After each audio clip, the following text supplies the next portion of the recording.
നമസ്കാരം, കൊട്ടാരക്കര മീഡിയയിലേക്ക് സ്വാഗതം. ഉത്സവകാലത്ത് വിലക്കയറ്റം പിടിച്ചു നിർത്താൻ വിപണി ഇടപെടലുമായി സംസ്ഥാന സർക്കാർ. ഈസ്റ്റർ, റംസാൻ, വിഷു ചന്തകൾ 28-ന് ആരംഭിക്കും.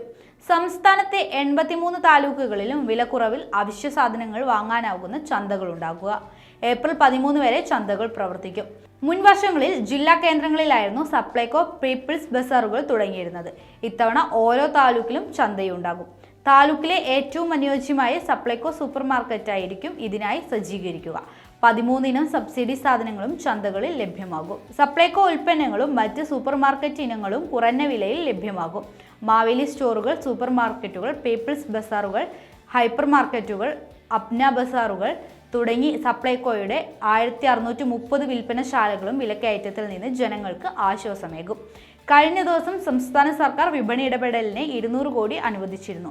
അതിനു മുൻപ് 80 കോടി രൂപയും നൽകി. ഈ തുകയുൾപ്പെടെ ഉപയോഗിച്ചാണ് ചന്തകൾ സജ്ജമാക്കുന്നത്. ഈ വർഷം സർക്കാർ ചന്തകൾ നടത്തുന്നില്ലെന്ന പ്രചാരണം ചില മാധ്യമങ്ങൾ നടത്തിയിരുന്നു. ഇത് തെറ്റാണെന്ന് തെളിയിക്കുന്നതാണ് സർക്കാർ ഇടപെടൽ. മാർച്ചിൽ ആരംഭിച്ച ശബരി കെ റൈസ് വിതരണവും പുരോഗമിക്കുകയാണ്.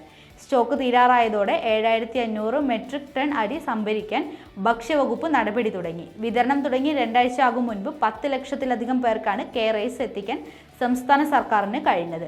ജയ അരിക്ക് 29 രൂപയും കുറവ മട്ട അരിക്ക് 30 രൂപയുമാണ് വില.